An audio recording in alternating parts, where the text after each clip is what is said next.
Good morning all of you. I am Neha Sharma and हम start करते हैं आगे से। After lunch time Vipin Babu realize that he couldn't possibly carry on sitting at desk and working. This had never happened in 25 years he had been with the firm. He had reputation for being a tireless, conscientious worker, but today his head was in a whirl. अब देखो क्या हुआ. उन्होंने कहा कि ऐसा 25 सालों में कभी नहीं हुआ कि उनका जो काम करने का मन नहीं कर रहा है. हमेशा से वो एक रेप्यूटेड, मतलब जैसे जो काम अच्छा करता है और काम ईमानदारी से करता है, भले वो एक छोटा पियोन हो, भले वो एक IAS ऑफिसर हो, सबका जो है सम्मान किया जाता है. ठीक है बेटा, ऐसा नहीं है कि कोई किसी का, अगर देखो आप, जो इंसान भले कितनी भी बड़ी पोस्ट पे, अगर वो ईमानदारी से काम नहीं कर रहा है, अगर वो बेईमानी करता है, तो उसको कोई पसंद नहीं करेगा. ठीक है, पर्सनली उसको कोई पसंद नहीं करता. ठीक है, और अगर स्पेशली अगर कोई डिसऑनेस्ट अपने वर्क के थ्रू, तो आज नहीं तो कल उसको अपनी नौकरी छोड़नी पड़ जाती है. इवन आप कभी न्यूज़पेपर में भी देखते हैं कि बड़े बड़े ऑफिसर्स जो हैं वो ब्राइब लेते हो, उनको पकड़ लेते हैं. ठीक है, 20-25 हज़ार की, पता नहीं कितने कितने की. तो ईमानदारी से देखो जो काम करता है उसको हमेशा उसकी प्रेज होती है, हमेशा उसका सम्मान होता है, रिस्पेक्ट होता है. तो ऐसे ही विपिन बाबू जो है वो एक रेप्यूटेड इंसान है. क्यों? क्योंकि वो अपने काम में कभी थकते नहीं है, टायरलेस नहीं होते. कॉन्सेंशियस वर्कर, मतलब कॉन्शियस का मतलब केयरफुल, जो सोच समझ के काम करता हो, गलती कम करता हो. गलती तो सबसे होती है, लेकिन फिर भी वो केयरफुली वर्क करते थे. ये चीज़ उनके बारे में बताई. लेकिन बट टुडे, आज जो था ना, उनका जो हेड है वॉज इन अ वर्ल मतलब चक्कर खा गया, परप्लेक्स हो गया. Back home at 2:30 Vipin Babu lay down in bed and tried to gather his wits together. उनका जो विट्स का मतलब उनका जो दिमाग है, उसको टुगेदर का मतलब इकट्ठा करने की कोशिश कर रहे हैं. वाई? बिकॉज उनके जो दिमाग है अलग अलग थॉट्स को कैरी कर रहा है और वो उसको एक जगह इकट्ठा कर रहे हैं, कॉन्सेंट्रेट करके वो थिंक करना चाहते हैं. ठीक है, he knew that it was possible to lose one's memory through an injury in the head, but he didn't know of a single instance of someone remembering everything except one particular incident, and a fairly recent and significant one at that. देखो अब क्या हुआ. वो ये सोच रहे, ठीक है, कोई इंसान अपनी मेमोरी जो है वो लूज कर सकता है अगर उसके दिमाग पे कोई चोट पहुंचे तो. लेकिन वो कह रहे हैं कि अगर दिमाग पे चोट पहुंची होती, अगर ऐसा हुआ था, अगर मैं कुछ भूला हूँ, तो मैं सिर्फ वो एक इंसिडेंट ही क्यों भूला हूँ, बाकी चीज़ें भी मैं भूलता. लेकिन वो कह रहे हैं कि मैं, मतलब वो इतने कंफ्यूज हो चुके हैं कि सिर्फ एक ही इंसिडेंट, सिर्फ एक रांची जाने का इंसिडेंट ही मुझे याद क्यों नहीं है, कि वहाँ पर मेरे साथ क्या क्या हुआ, मैं किसके साथ गया, मैं कब गया, मुझे कुछ भी याद नहीं है. रिसेंट का मतलब होता है बहुत थोड़े दिन पहले हुआ था जो मतलब रिसेंट मतलब ताज़ा incident. He had always wanted to go to Ranchi, to have gone there, done things, and not to remember was something utterly impossible. उन्होंने कहा वो हमेशा से रांची जाना चाहते थे, लेकिन अगर वो गए हुए हों वहाँ पे और अगर वो उस चीज़ को भूल गए तो इम्पॉसिबल सा है.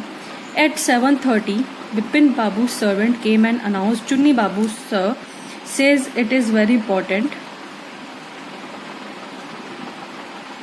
Bipin Babu knew that Chunni had come for. Chunni Lal had been at school with him.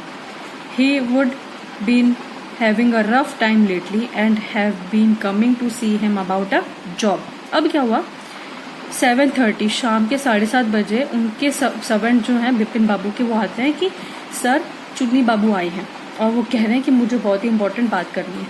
अब बिपिन बाबू आप हमें बता रहे हैं कि चुन्नी जी कौन है.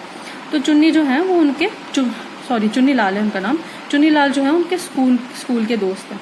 और रफ का मतलब क्या होता है बेटा, बुरा टाइम. ठीक है, कुछ बुरा हो जाना, रफ पैच कहते हैं उसको लाइफ का. तो वो कह रहे हैं रफ टाइम से वो गुजर रहे हैं और उनको एक जॉब चाहिए. Bipin Babu knew it was not possible to do anything for him and in fact told him so, but Chunni kept turning up like a bad penny. ठीक है, यहाँ पे पेनी का मतलब क्या है, appearing at place where one is not welcome. ठीक है, बैड पेनी, ये क्या ईडियम है ना. ईडियम का मतलब होता है मुहावरा, होता है ना जैसे, तो इंग्लिश में भी होता है. तो वो कह रहे हैं कि चुन्नी बाबू को उन्होंने बोला कि भाई मैं तुम्हारे लिए कोई जॉब नहीं ढूंढ सकता हूँ, लेकिन फिर भी वो उनके पास आ जाते हैं. Bipin Babu send word that not only was it not possible for him to see Chunni now, but not in several weeks.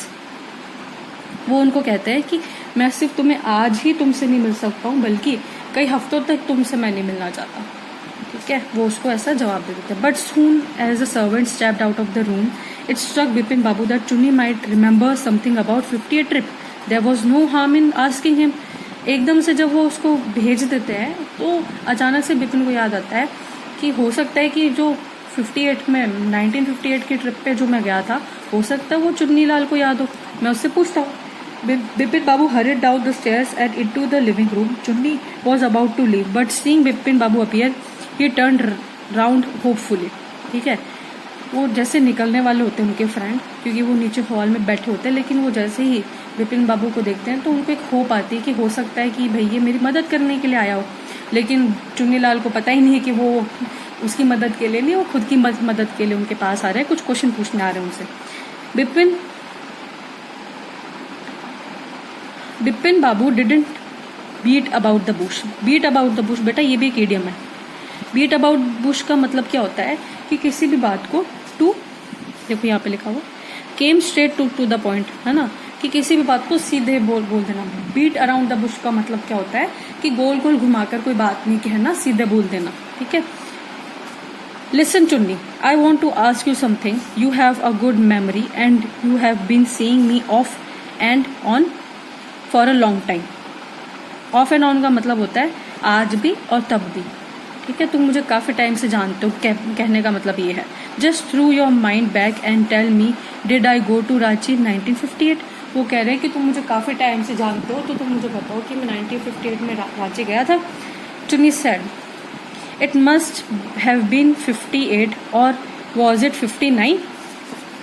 You are sure that I did go to Ranchi? Chunni look eight amazement. Amazement मतलब आश्चर्य से. ठीक है. Was not unmixed with worry, with surprise, है ना.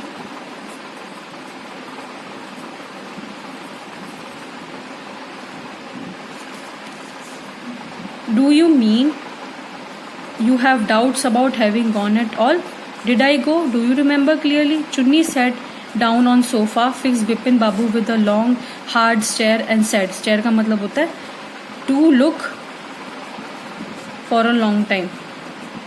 किसी को काफी टाइम के लिए घूरना, जैसे हिंदी में बोलूँ तो घूरना. Bipin, have you taken to drugs or something? As far as I know, you had a clean record there where such things are concerned. Were concerned. I know that old friendship don't mean much to you, but at least you have a good memory. You can't really mean that you have forgotten about the Ranchi trip. ठीक है. अब क्या हुआ, वो उससे पूछते हैं तो वो अमेजमेंट से तो देखता है, आश्चर्य से उनको देखता है, फिर उनको थोड़ी देर घूरता है, उनको स्टेयर करता है और उनको क्या कहता है कि ठीक है, क्या तुमने कोई ड्रग्स वगैरह ली? ठीक है. और फिर वो कहते हैं, मतलब ऐसा इसलिए पूछते हैं क्योंकि वो पूरी ट्रिप को ही भूल गए. तो उनका फ्रेंड उनको कहता है क्या तुमने कोई ड्रग्स वगैरह ली हुई? बोले कि ठीक है, मैंने माना कि friendship means nothing to you, मतलब कि जो पुराने दोस्त हैं वो तुम्हारे लिए कुछ नहीं है. इसका मतलब ये तो नहीं कि तुम ट्रिप ही भूल गए पूरी की पूरी. ठीक है. अब हम आज की क्लास यहीं तक करते हैं. नेक्स्ट क्लास में हम आगे पढ़ेंगे और ये बहुत ही इंटरेस्टिंग स्टोरी होने लग रही है कि I just want to know कि ऐसा क्या हुआ जो वो पूरा भूल चुके हैं. सो अगर आपके कोई डाउट्स हैं तो प्लीज़ उसको मेरे साथ शेयर करिए, पूछिए उसको कमेंट बॉक्स में. और आप लोगों का होमवर्क ये है कि जो मैं आप लोगों को बीच बीच में जो वर्ड मीनिंग्स यहाँ देती हूँ प्लस और ये जो आपके ये हैं वर्ड मीनिंग साइड में लिखे हुए, ये आपको अपने कॉपी में लिखना है. ठीक है. This is your homework and do it positively. Thank you and have a nice day, and please like, share and subscribe to my channel. Take care.